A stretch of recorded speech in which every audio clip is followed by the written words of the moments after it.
Today, a large explosion occurred at 7:19 a.m. on November 6, 2019, on the grounds of the Farallon Nature Preserve. This site was formerly the location of the U.S. Department of Energy Feed Materials Production Center, located near Ross, Ohio, which is approximately 30 miles southwest of Mason.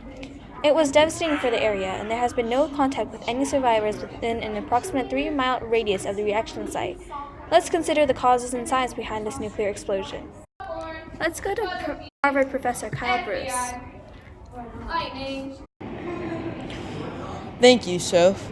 So during a nuclear reaction such as fission, fusion, and radioactive decay reactions, like the nucleus of the atom is affected, or the brain of the atom. So most of you have created a chemical reaction sometime in your life, like back in school, or maybe during just normal life.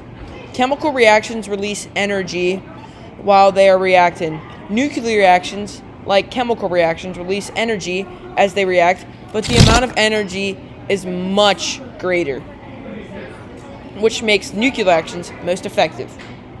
When a nucleus is stable, it means that the nuclear strong force that brings the atom together like this, it will bring them together and it will stick, is greater than the electromagnetic force, which is the one that would pull them together and it would get less energy.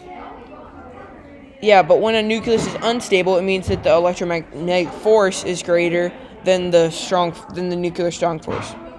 Also, when a nucleus is considered unstable, it is also radioactive, and it will release radiation as it decays into a stable nucleus. Thank you. Why is radiation bad?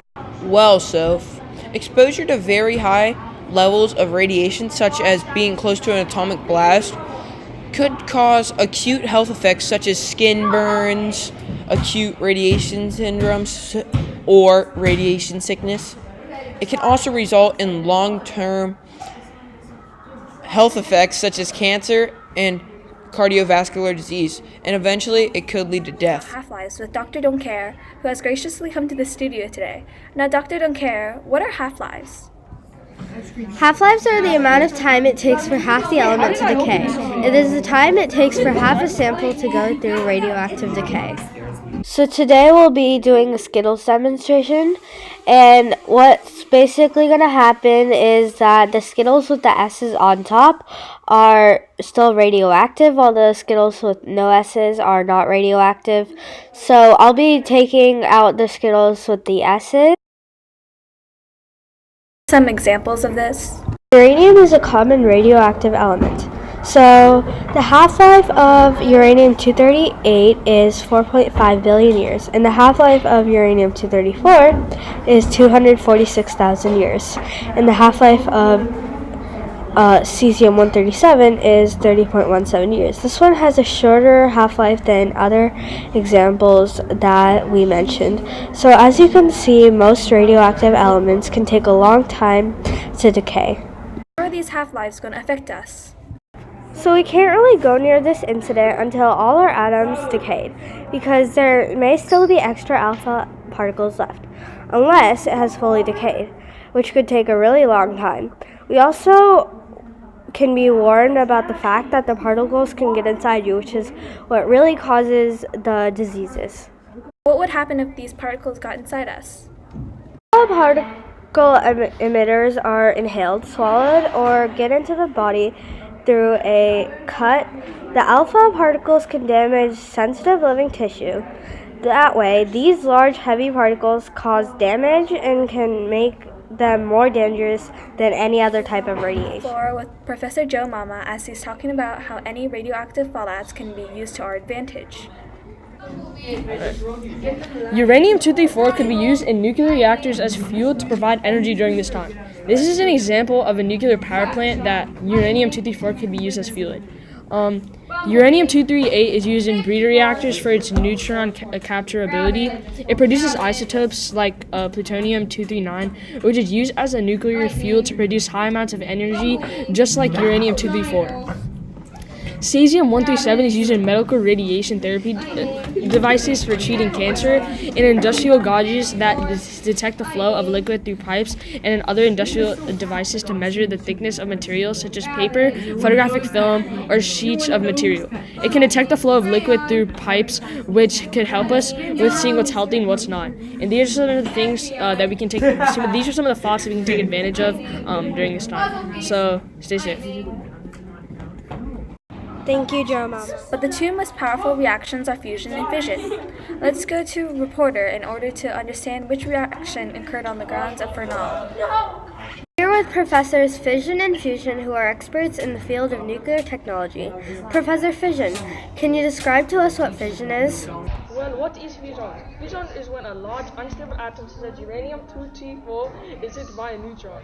Since the nucleus is so big, the nuclear strong force is overpowered by the electromagnetic force. The nucleus is then split into smaller, more stable atoms. Fission is the type of reaction used in nuclear power plants since it is easier to control than fusion. Here's an example of a nuclear fission reaction equation. As you can see, a large atom is hit by a neutron to turn into barium-140 and krypton-93, which are smaller and more stable atoms. In addition, fission is the type of reaction that happens. Hello, and now it is my turn, Professor Fusion. Okay, so fusion happens when two small atoms like hydrogen and helium are pushed together with a lot of force. High energy is required to bring two or more protons close enough that nuclear forces overtake the electrostatic repulsion. Fusion reactions release 3 to 4 times more energy than fission reactions, though it takes much more energy to start than in fission reactions. Fusion reactions happen in the sun, and the equation can look like this, as you can see. As you can see, two atoms are pushed together to make a helium and a neutron. And that is why fusion is better than fission. What do you mean? That's it for Group 4 News. Take care and stay safe during this nuclear crisis.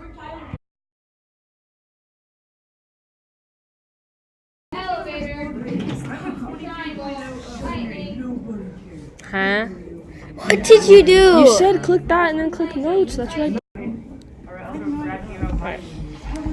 Hi, I'm Professor Joe Mom.